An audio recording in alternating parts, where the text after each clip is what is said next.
Hola, ¿qué tal? Muy buenas noches. Bienvenidos a un conversatorio más aquí del Frente Amplio de Mexicanos en el Exterior. Vamos a tocar el tema de la credencialización de los mexicanos en el exterior y el proceso electoral, lo que se va a elegir el próximo año 2024, para lo cual les he preparado un video de introductorio para que sepan de qué es el tema y el contexto en el que daremos la plática el día de hoy. Credencialización y elecciones 2024. Ya no es necesario viajar a México para tramitar la credencial de elector, el INE, a través de la red de consulados y embajadas de la Secretaría de Relaciones Exteriores. Permite solicitarla a todo mexicano que cuente con 18 años cumplidos desde el país donde resida. Para solicitar la credencial de elector se requieren 3 documentos de identificación. 1. Documento que acredite la nacionalidad. 2. Identificación con fotografía. 3. Comprobante de domicilio. Se debe de agendar una cita a través de su sistema en línea en la página citas.sre.gab.mx y acudiendo al consulado más cercano. Se podrá votar desde el exterior mediante 3 modalidades. Voto electrónico por Internet. Para ello, la ciudadanía deberá registrarse a partir del 1 de septiembre de 2023, una vez registrado en la lista nominal de electores residentes en el extranjero. El usuario y clave de acceso al sistema será enviado al correo electrónico proporcionado. A continuación, la ciudadanía podrá ver los pasos a seguir para emitir su voto y darse una idea del proceso. Primer paso, ingresar por primera vez al sistema de voto electrónico por Internet donde, mediante mensaje de texto, recibirá un mensaje que contendrá un código de 6 dígitos el cual servirá para ingresar en el recuadro correspondiente dentro del sistema de voto electrónico por Internet. También podrá ingresar mediante código QR. Para esta opción, se deberá descargar la app en el teléfono celular. Segundo paso, emitir el voto. Una vez realizado el primer acceso en el sistema y definida la contraseña, deberá seguir estos pasos indicados en la página para emitir el voto. Tercer paso, verificar la emisión del voto. Emitido el voto, se podrá verificar su emisión siguiendo los pasos en la página de Internet. Modalidad voto postal. La ciudadanía registrada para votar y que eligió la modalidad postal como medio para emitir su sufragio recibirá, por parte del INE, el paquete electoral postal que contendrá la boleta electoral que servirá para ejercer su derecho a votar.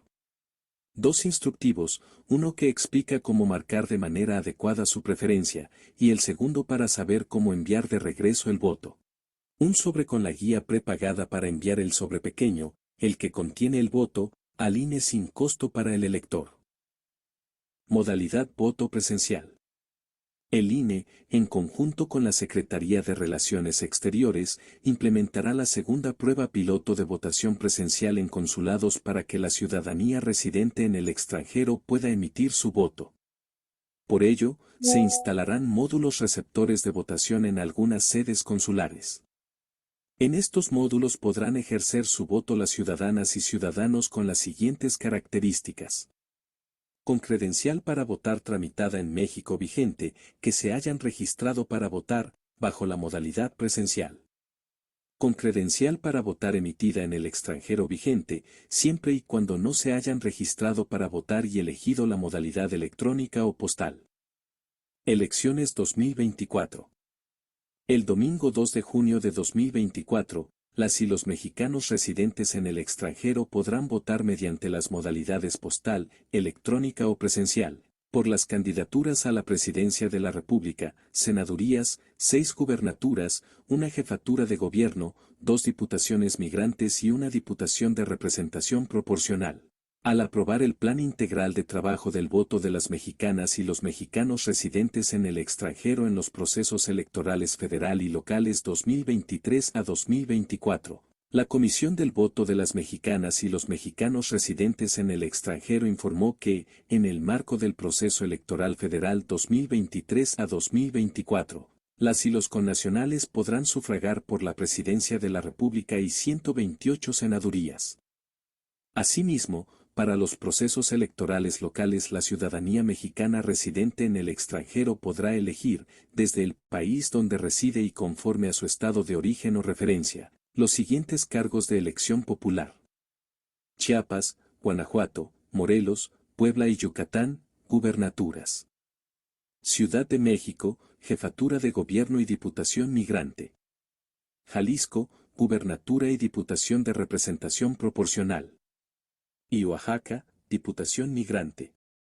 Pues ahí está la presentación de este tema. El día de hoy es un tema bastante amplio y complejo, que muchas personas aquí en el territorio nacional, aquí dentro de México, no se han percatado de el problema que tiene la comunidad migrante para poder ejercer su derecho al voto.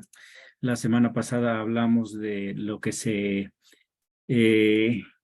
de cómo fue dándose la historia del voto en el exterior, cómo desde el 96 ya se empezaba a hablar de cambiar las reglas en el país para que las personas pudiesen votar fuera de sus secciones, de sus distritos.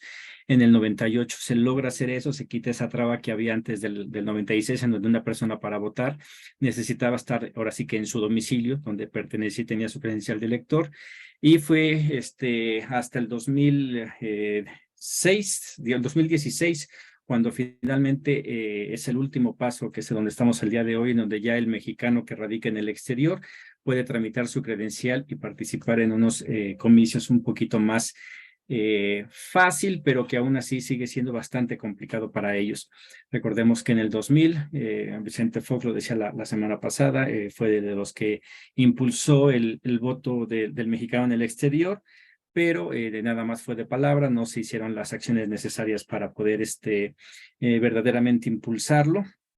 Y cómo ha ido a través de la historia cambiando y siempre beneficiando o siendo un voto que favorece hacia la izquierda, lo cual los mismos regímenes de derecha, por eso es que no le han visto un interés en impulsar este voto, porque saben que es un voto que se iría hacia las izquierdas, en este caso la representada por Morena, por Andrés Manuel López Obrador, que en una primera instancia fue un voto masivo hacia el PRD en aquel entonces, y que después al día de hoy se ha volcado hacia el Movimiento de Regeneración Nacional, y que se espera que para las próximas elecciones 2024 sean en el mismo sentido, ¿no? Impulsar y apoyar a Morena, quizás con algunas otras variantes, porque igual todavía estamos dentro de un proceso en el que no se termina de cuajar quiénes estarán en la boleta, quiénes no. Se da por sentado que será Claudia Sheinbaum por Morena, pero bien, la batalla y la disputa todavía ahí sigue con Marcelo Ebrard, en donde él ha reconocido la victoria de Claudia Sheinbaum, pero está cuestionando los modos en cómo se consiguió esa victoria, y no se ha decidido si se queda dentro de Morena, si busca una candidatura con algún otro partido, o qué haría hacia el interior. Él ha seguido diciendo que estará en la boleta. Habrá que ver cuáles son los pasos y las medidas que da, porque igual es una persona que representa a mucha gente que en la encuesta votó por él, y que dentro de la vida partidaria tiene un buen número de seguidores, no hay que hacerlo menos. El día de hoy, Morena tiene dos liderazgos o dos figuras muy importantes, que una se ve reflejada en Claudia Sheinbaum y la otra en Marcelo Ebrard, y vamos a ver cómo termina esto. Pero aquí en el Frente Amplio de Mexicanos en el Exterior, hago la aclaración, nada que ver con el Frente Amplio impulsado por el PRI y por el PRD. Continuaría haciendo esa aclaración. No tenemos nada que ver, nosotros somos personas que apoyamos el movimiento de izquierda o las izquierdas que existen en nuestro país, y esa fue la idea de crear este Frente Amplio de Mexicanos en el Exterior, para darle voz a los millones de mexicanos migrantes que están fuera de territorio nacional, específicamente en Estados Unidos, que es donde está la mayoría de connacionales. Y bueno, dentro de esto hablamos de cuáles son los requisitos para votar, y que los requisitos vienen siendo prácticamente los mismos tanto dentro como fuera del país: tener mínimo 18 años, contar con la nacionalidad mexicana, y cuál es el proceso para sacar la credencial. aquí en México, teniendo 18 años, se acude a uno de los módulos del INE con tu acta de nacimiento, un comprobante de domicilio y de identificación, y con eso puedes iniciar tu trámite. Es el mismo requisito para personas que viven fuera del país, en el cual necesitan su comprobante de nacimiento o de nacionalidad. En el caso de aquellas personas que han sido naturalizadas mexicanas, pues necesitan presentar exactamente ese comprobante de que ya cuentan con la nacionalidad mexicana, un comprobante de domicilio en el exterior para comprobar que ellos radican fuera y una identificación con fotografía. Aquí, para la gente que vive dentro del país, aparentemente sería algo fácil, pero hay que hacer el recordatorio de que muchas de las personas o de los millones que están en Estados Unidos han salido de este país de manera irregular, de ahí que se llamen indocumentados. Muchas personas salen sin ningún tipo de documentos, en el cual es muy difícil poder comprobar o cumplir con estos requisitos que pone el INE. En el caso del acta de nacimiento, muchos salen sin ningún documento. Obviamente se puede tramitar, el día de hoy es un poco más fácil tramitarlos en los consulados, el sacar una copia de tu acta de nacimiento, pero si llegase a tener un problema que normalmente pasa en comunidades lejanas, en los pueblitos, en donde todavía no se ha logrado sistematizar todas las actas, que aquellas personas que viven en la ciudad no se dan cuenta porque el día de hoy hasta en internet las pueden imprimir. Pero hay ocasiones en las cuales hay problemas para poder obtener ese documento, y eso se da mucho más en las personas que han salido de territorio nacional, que están en Estados Unidos y que no tienen manera de poder tener ese documento, los cuales ahí pues hay un problema al no poder comprobar su nacionalidad mexicana y por ende no poder contar con su credencial de elector. En cuestión del comprobante de domicilio, es un poco también complicado porque muchos de ellos por su misma situación migratoria no cuentan con ningún documento, pero el INE sí ha tomado precauciones en este sentido, en el cual no se necesita que el comprobante de domicilio tenga el nombre de la persona, sino puede ser comprobante de domicilio de otra persona, pero obviamente estipulando de alguna manera que la persona que lo está utilizando sí radique ahí. Y la identificación con fotografía, que es otro de los grandes problemas. Al salir de manera indocumentada, no todos cuentan con credencial. Obviamente, la mayoría, algunos de los que llegan al consulado, pues que ya cuentan con su pasaporte, que cuentan con su matrícula consular, lo ven bastante fácil y sencillo, pero esa no es lo que predomina en la comunidad indocumentada en Estados Unidos. La mayoría de ellos carece de algún tipo de documentos, pero de los documentos que se pueden utilizar sería a lo mejor en algunos casos, igual todo depende del consulado y del personal que esté ahí, una credencial escolar, una licencia de manejar, cualquier documento que contenga una fotografía de la persona. Ese es el primer obstáculo al que se enfrenta la comunidad migrante, ¿no? Tener los documentos necesarios para poder iniciar el trámite de su credencial de elector. Lo mencionaba la semana pasada, uno de los problemas es de que el número de migrantes, de mexicanos que están en fuera de territorio nacional, se saca entre uno de los tantos factores es con la matrícula consular, y de ahí se puede estipular cuántos millones de mexicanos hay. Pero no concuerda el número de matrículas consular que se han tramitado con el número de credenciales de elector que también se han tramitado en el mismo periodo. Esto debido, habría que ahí ver con la Secretaría de Relaciones Exteriores, en el área de lo que son los consulados, el por qué no se está promoviendo. No hay razón lógica para que la gente, al sacar su matrícula consular o su pasaporte, no tramiten al mismo tiempo su credencial de elector, siendo que la credencial de elector es gratuita, no tiene ningún costo.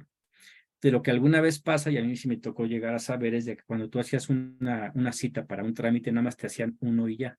Y la gente allá, sobre todo la que trabaja día y noche, no se pueden dar el lujo de faltar 2 días al trabajo para ir a tramitar papeles. Entonces, si llegas y sacas una identificación, en este caso, por ejemplo, el pasaporte, ya no te podrían hacer el de la credencial de lector o viceversa, siendo que debiese o antes daban diferentes citas a diferente horario para que pudieras contar con eso, pero ya lleva tiempo que el problema de la cita se ha intensificado, ¿no? El segundo gran limitante que tiene, y creo que es el que más pesa en la comunidad, es el de las citas. Para poder obtener una cita es muy, muy difícil. Yo el día de ayer intenté hacer una cita en el Consulado de San Diego a través de la página de internet que ellos proporcionan y simplemente dicen que no hay. Entonces, el estar checando todos los días para ver cuándo va a haber una cita es algo que también dificulta porque de igual manera, mucha de la gente que está allá no tiene el tiempo para estar revisando constantemente. Y si por ahí llegase a ver a alguien que dijese que pues si les interesara, y si les, en verdad les interesara sacarla, estarían checando. No, a esta comunidad le interesa más trabajar, tener para comer y poder mandar las remesas, que hasta el día de hoy es uno de los principales ingresos de divisas a este país, por el cual no estamos o podemos, este gobierno puede presumir la estabilidad y el crecimiento que está teniendo y en gran parte es a esta ayuda de las remesas que entran. Entonces, no, la gente allá prefiere salir a trabajar para poder asegurar su sustento. Ese es el segundo gran problema y el otro viene lo complicado que va a ser el tramitar ese proceso. Una vez que tienes eso, logras sacar tu cita para obtener tu credencial, ya la hiciste. Supongamos que ya la gente y este conversatorio es enfocado a esas gentes que ya tienen una credencial de elector, ¿cómo le van a hacer para poder emitir su voto? Se tiene que entrar a una página de internet en donde se va a empezar a realizar el registro de los mexicanos que van a votar en el exterior, en la lista nominal. Aquí es algo de otra de las cosas que cambia bastante en comparación con México. En México, cuando alguien saca su credencial de elector en automático, queda dado de alta en la lista nominal de ese distrito. Y a menos de que haga un cambio de domicilio, continuará en ese distrito y aparecerá en la lista nominal todas las veces que haya elecciones o plebiscitos o cualquier otro ejercicio que organice el INE. No así en mexicanos en el exterior. Todos los mexicanos que radican fuera del país, independientemente de dónde sea su credencial, tienen que darse de alta a la lista nominal en cada uno de los procesos. Aquellas personas el día de hoy, desde el 2016, que ya pueden tramitar su credencial de elector en Estados Unidos, no importa que la hayan sacado y que tenga dirección de Estados Unidos, sino que se tienen que estar constantemente dando de alta en esta lista nominal.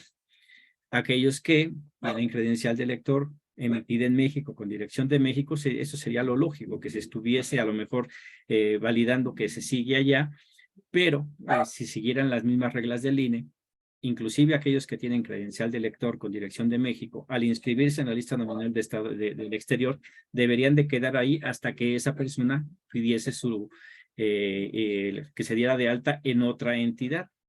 Pero este no es el caso, sino que cada que hay elecciones, los mexicanos que viven en el exterior tienen que volver a tramitar otra vez el que estén en la lista nominal.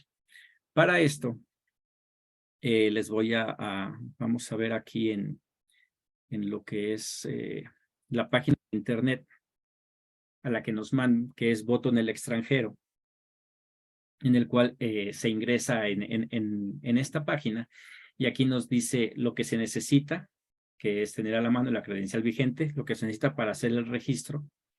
Ese es el primer paso.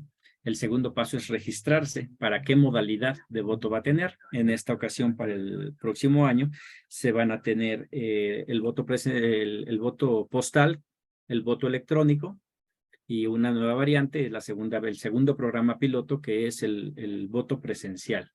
En las elecciones pasadas para la gobernatura de Estado de México y de Coahuila, se hizo este voto en algunos consulados y en base a eso han decidido hacer un segundo programa piloto más amplio. En esta ocasión serán 20 consulados los que estarán dentro de Estados Unidos, los que estarán recibiendo votos de manera presencial, entre ellos los de San Diego, Los Ángeles, New Jersey, Washington, Atlanta.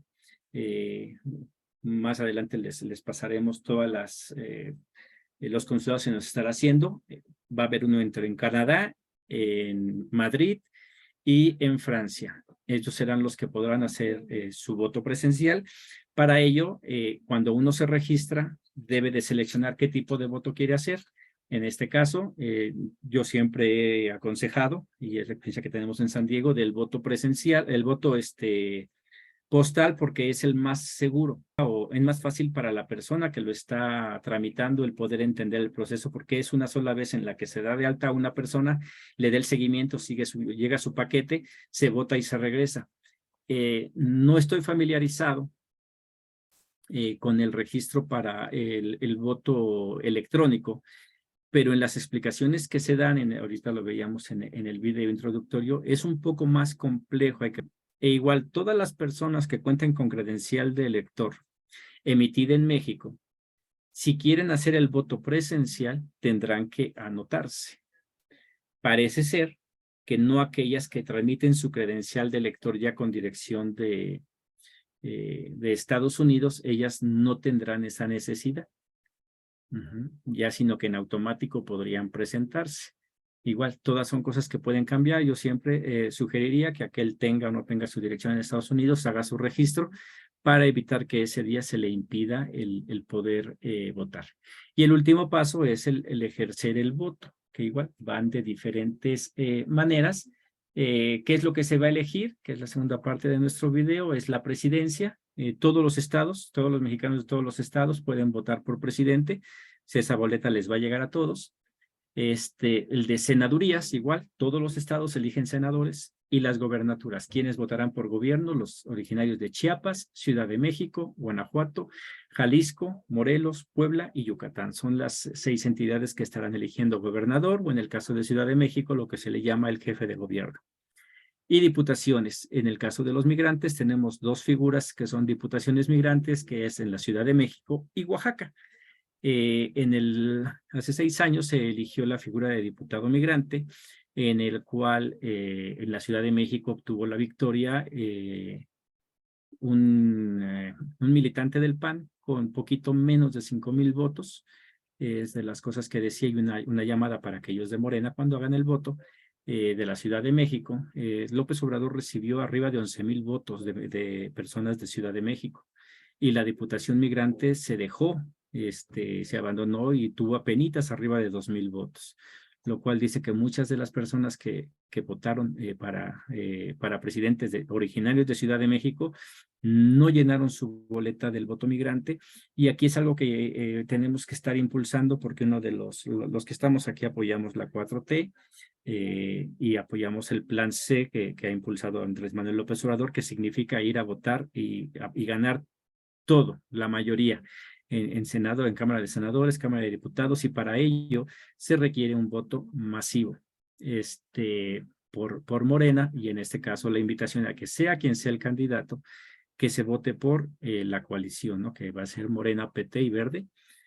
Ahí sí, ustedes sabrán cuando voten si le dan el voto a Morena, si le dan el voto al PT o a Verde. Al final de cuentas será el mismo candidato, pero sí se puede distribuir ahí en cómo se hace. Aquellos militantes de Morena pues van a pedir el voto masivo por Morena y dejar afuera las otras opciones, pero el candidato es de los 3 partidos, al igual que lo será para presidentes y todos los cargos de elección. Y también se va a elegir una diputación para aquellas personas de Jalisco, que es una diputación, creo que es de representación proporcional. Ese es en base a los votos que que reciban, es lo que el partido que se le entregará ese registro, esa diputación.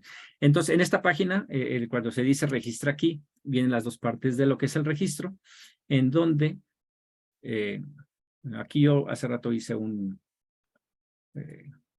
una prueba, bueno, pero se entra a esta página que tiene 2 opciones. Una es registrarse para votar y la otra es darle seguimiento a la solicitud. Para ejercer el voto, se tiene que tener la credencial de elector vigente, igual, anotación ahí, tiene que ser una credencial vigente. En elecciones anteriores se había estado permitiendo que los mexicanos en el exterior votaran inclusive con credenciales ya vencidas. En esta ocasión se está solicitando que sea vigente. Personas que no la tengan no la podrán utilizar. Tengo entendido que aquellos que se les venza en diciembre todavía podrán utilizarla, pero antes no se les será permitido poder ejercer su derecho al voto. y tienen que hacer el registro a más tardar hasta el 20 de febrero. Aquellas personas que no cuentan con credencial de elector tienen que tramitarla ya, porque es un proceso que tarda, antes tardaba 3 meses, ahorita sí desconozco si está siendo más rápido o igual de tardado,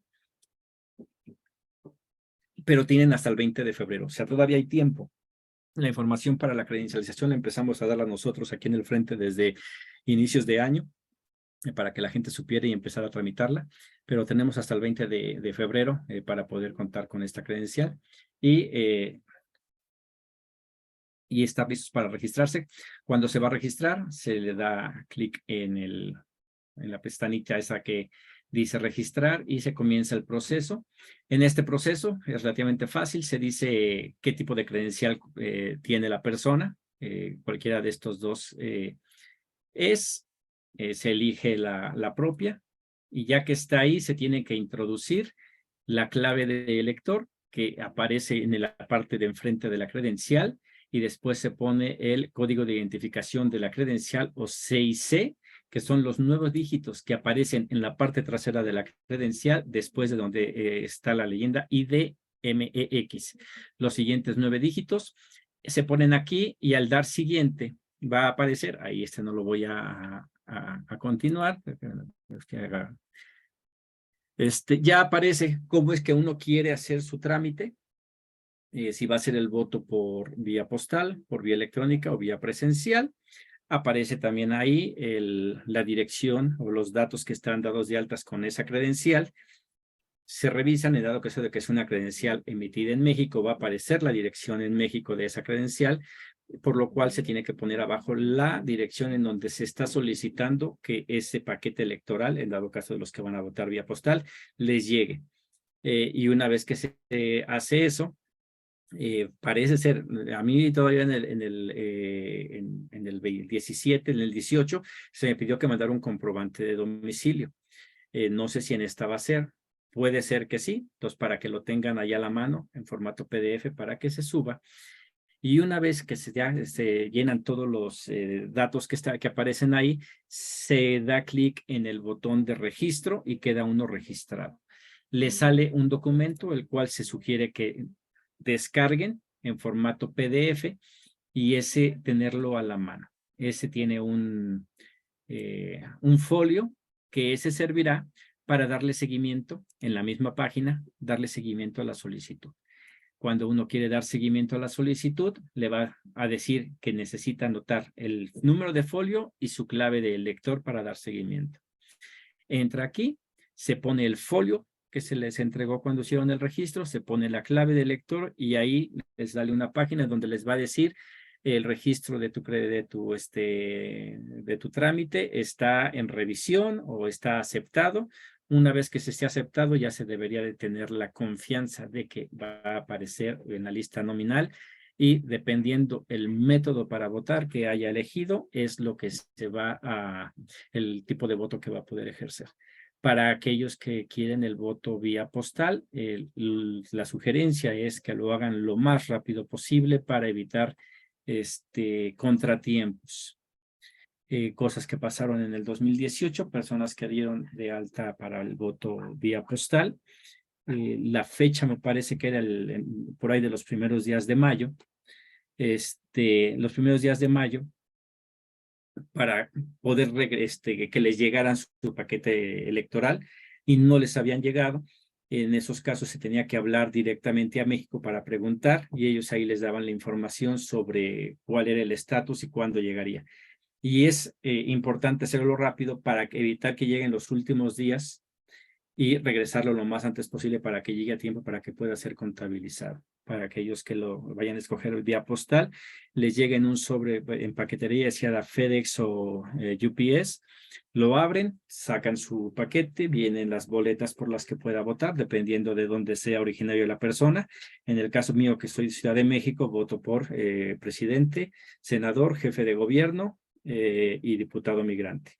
Para aquellas personas que sean de estados en donde no hay elecciones de gobernadores, o nada más, les va a llegar dos boletas, que es la de presidente y de senadores.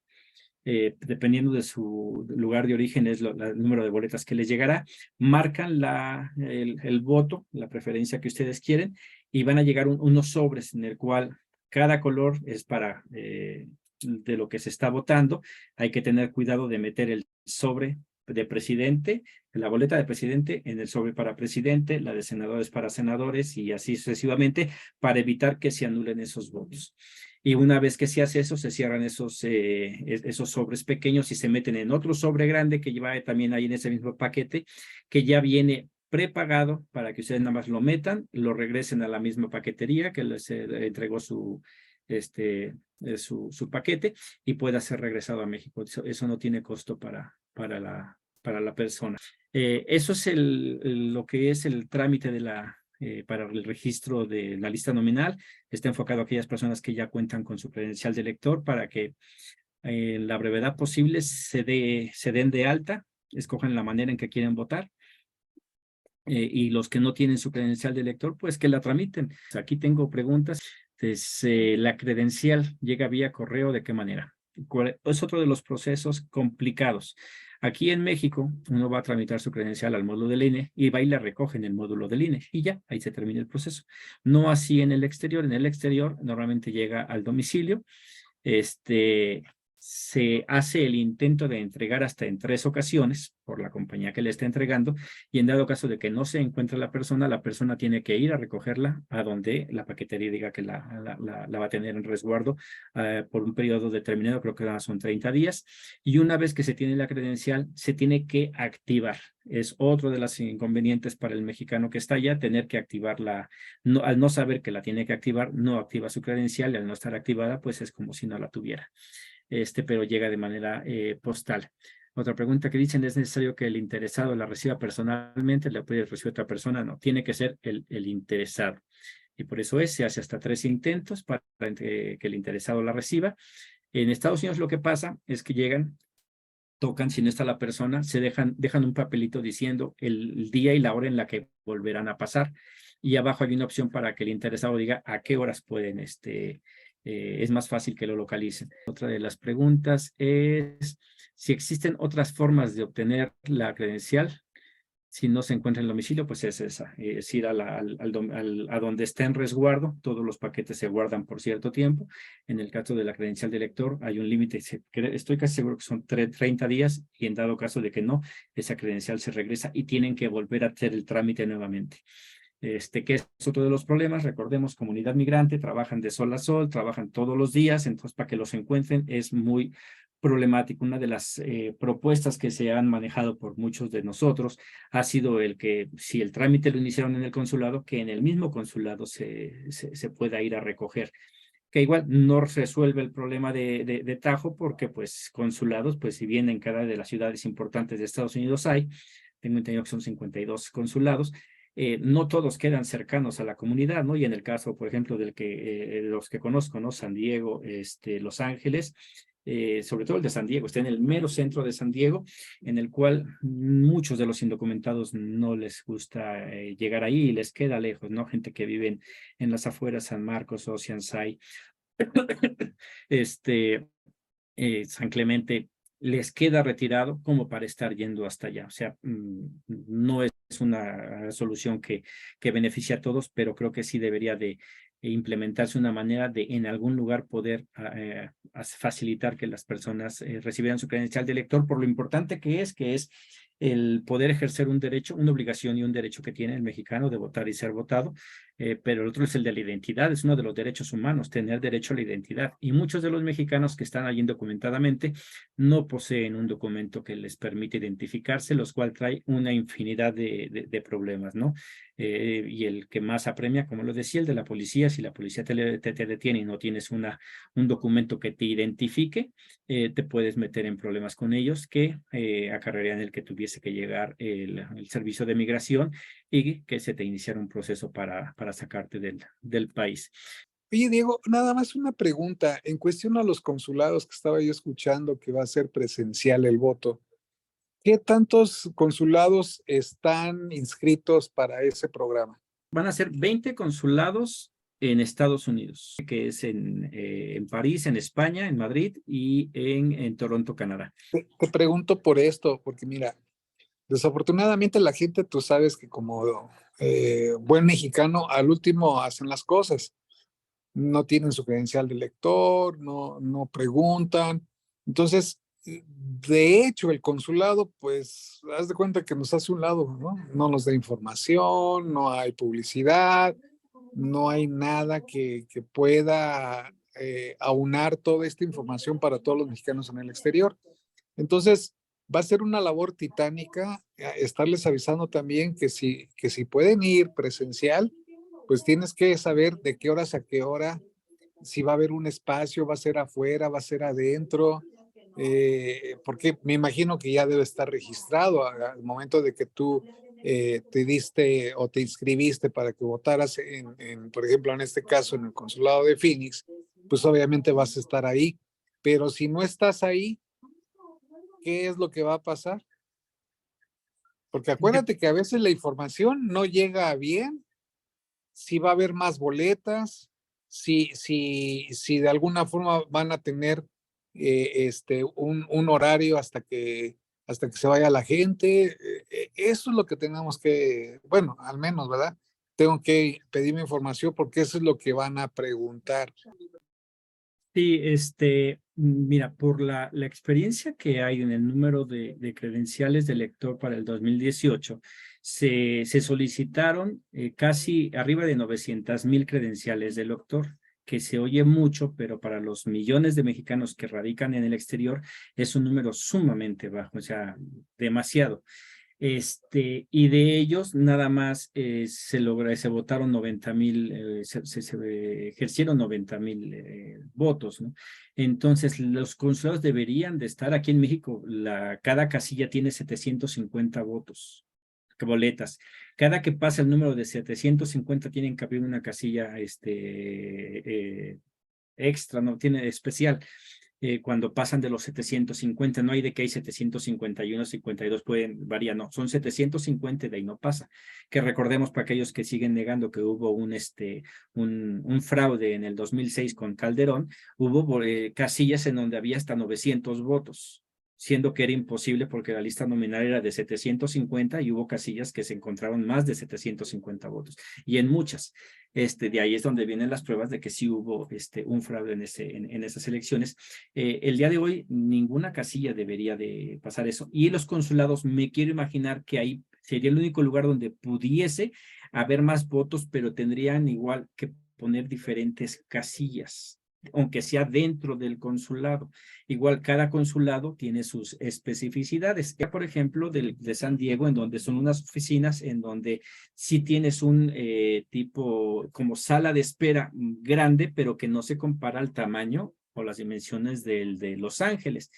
Entonces, va a ser dependiendo de qué tanta gente se registre, igual tienen hasta febrero para después hacer la logística y ya después de ahí ver cuántos son los votos que se ocupan, cuántas casillas se van a poner y la organización sería un segundo paso.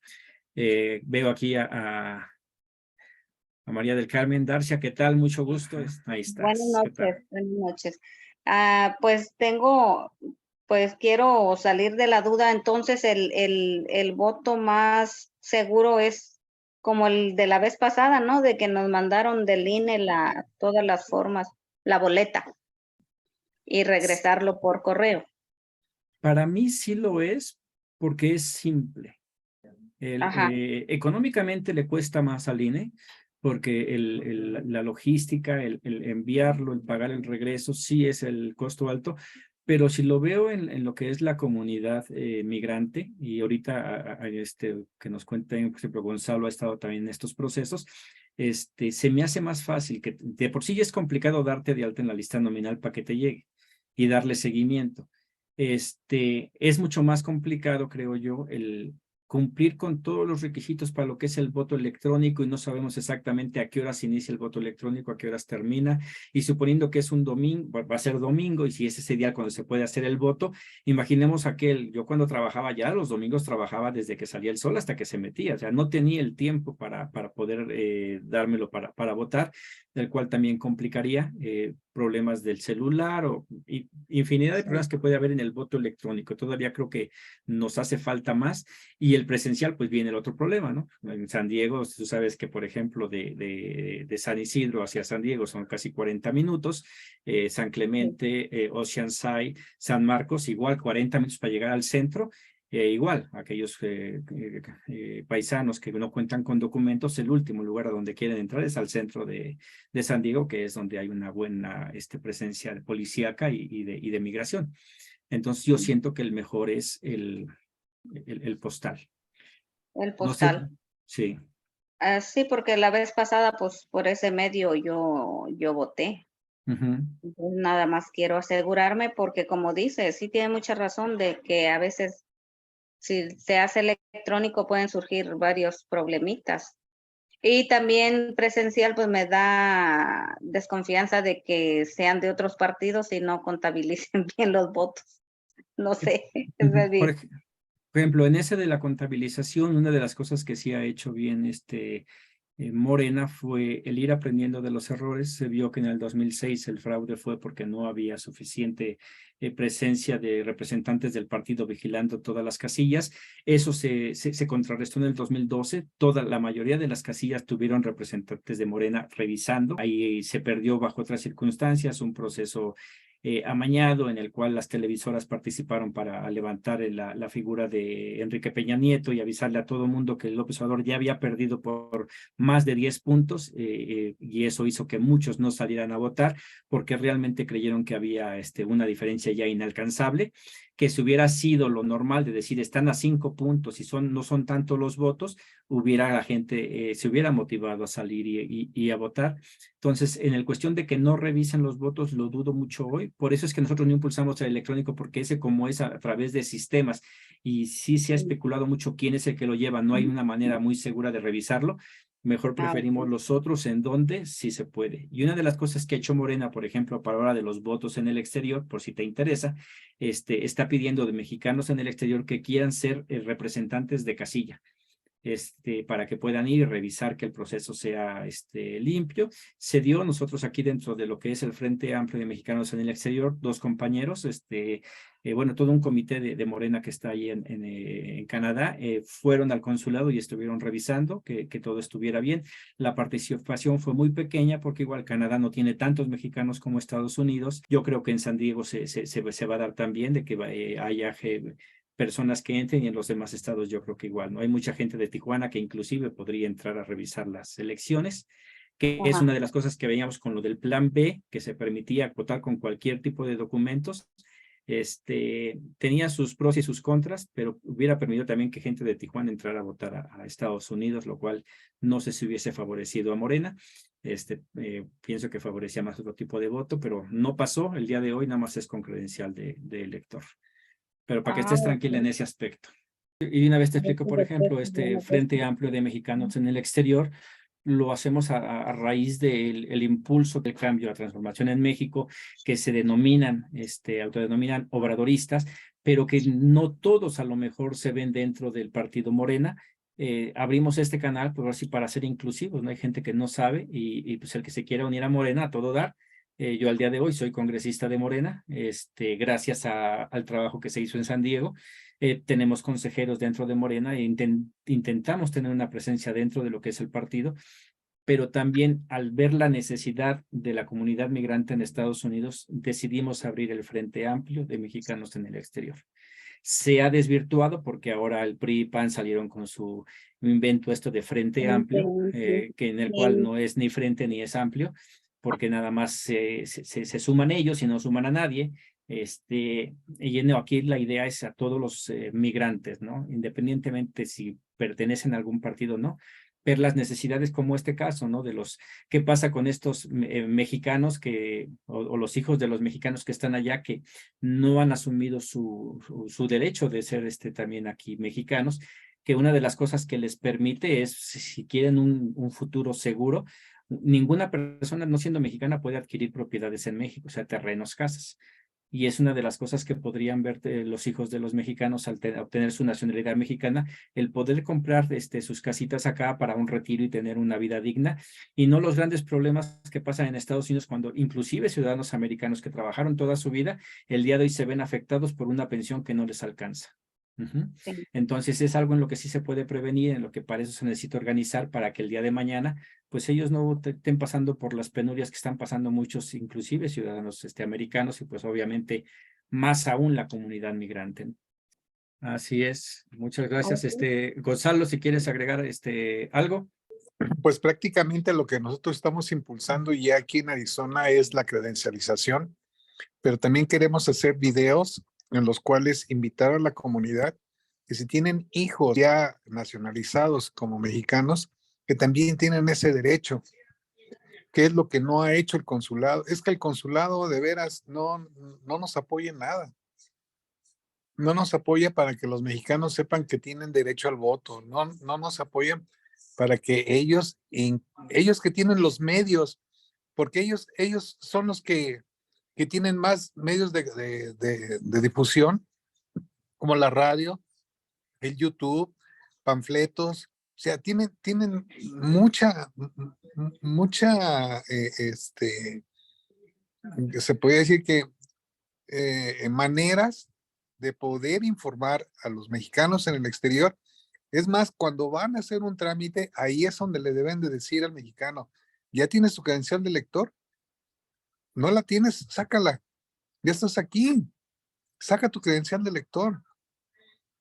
Tienes un hijo que es streamer y ya tienes tu doble nacionalidad, dile que también saque su credencial de lector. O sea, eso es lo que le hace falta al consulado, estar promoviendo esa credencialización, pero no. Sí, así es, Gonzalo. Y es que aquí es el problema. Y voy a hablar desde la más pura ideología de Morena. Por el bien de todo, primero los pobres. El poder obedencial. Y apenas el viernes pasado vimos el tema del poder obedencial, ¿no? Digo, del poder popular. O sea, la derecha tiene un poder y que se ve y se ve. Y uno de los más claros ejemplos es los consulados, que el día de hoy todos se fueron sobre, en el caso de los mexicanos en el exterior, sobre Marcelo Ebrard.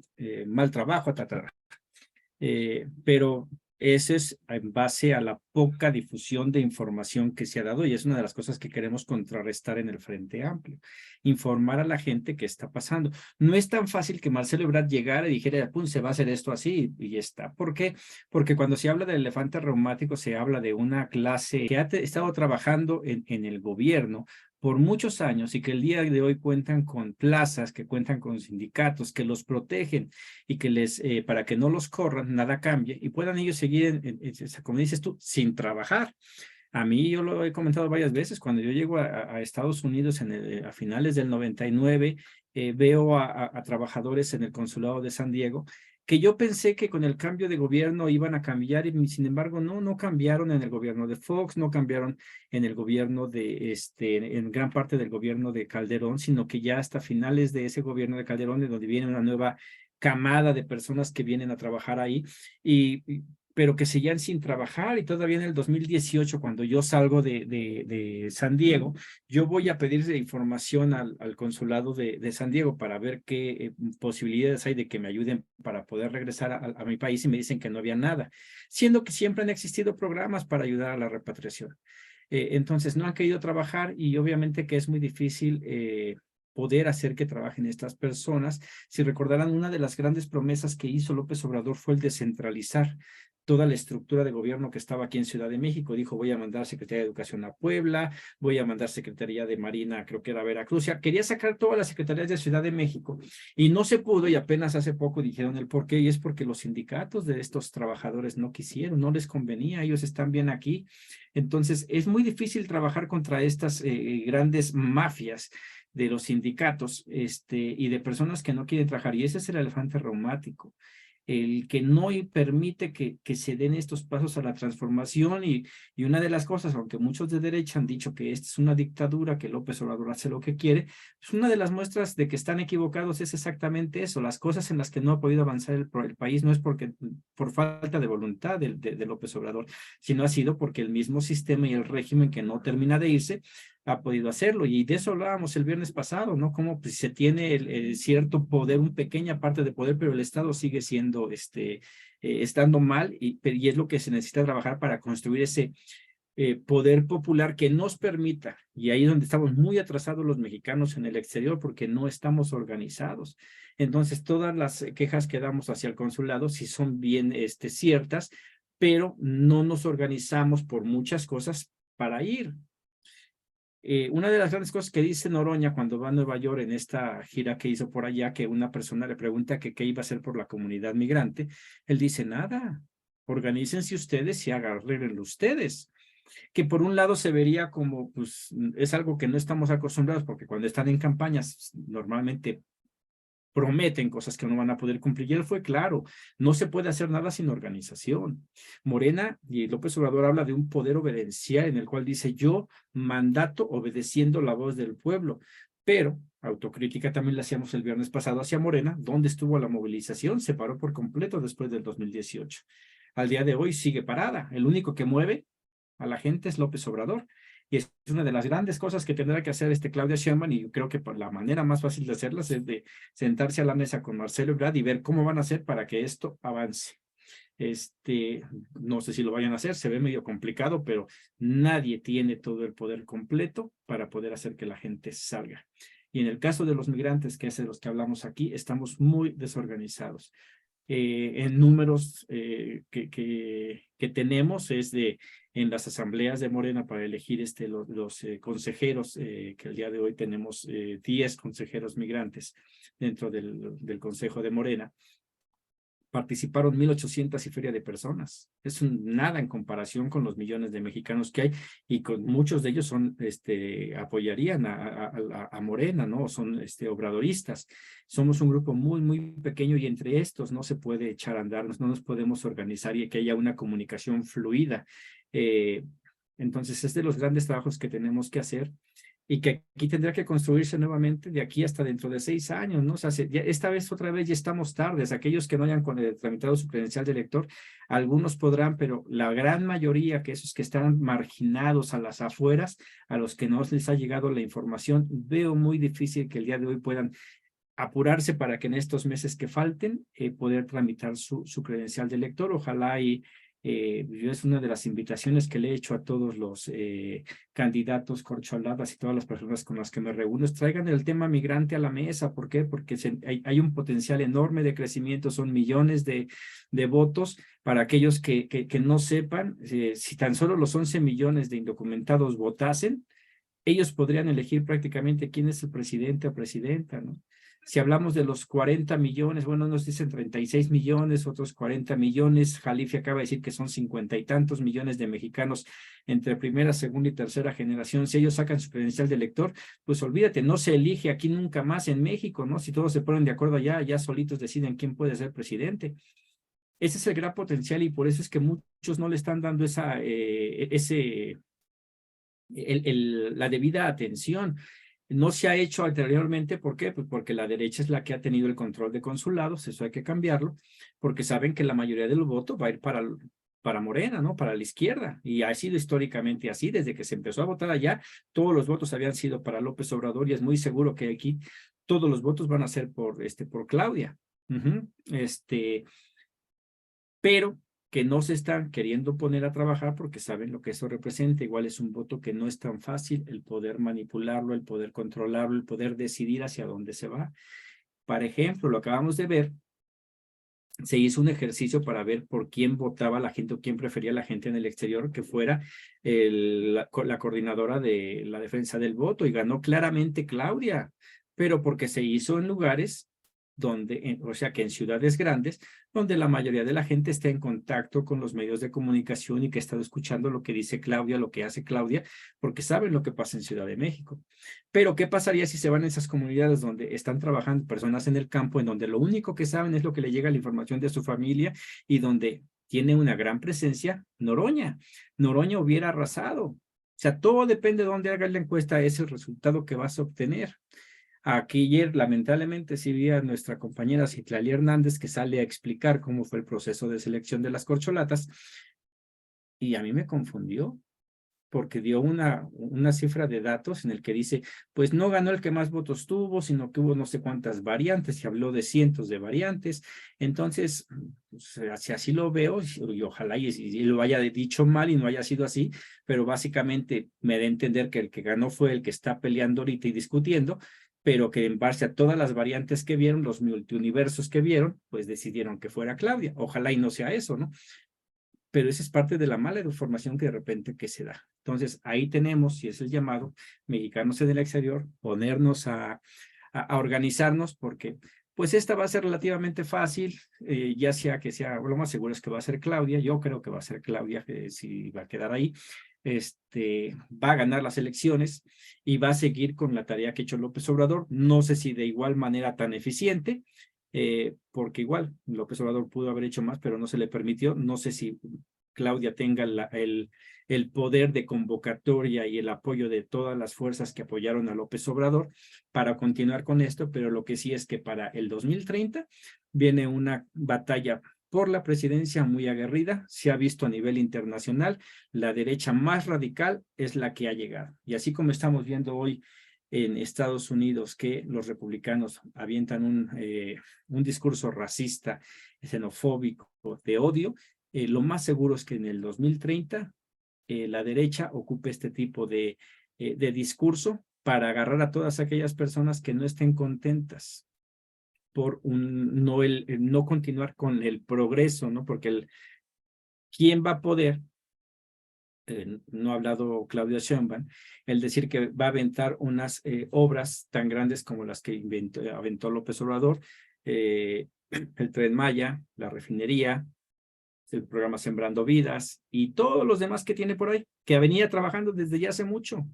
El día de hoy, pues hay que empezar a construir eso, pero que no se van a tener esos resultados que se están teniendo ahorita y que si no nos ponemos abusados, no nos organizamos, la derecha puede llegar y hacernos a un lado, porque igual, dependiendo de lo que haga Marcelo Ebrard, es qué tan dividido va a quedar Morena para posteriormente.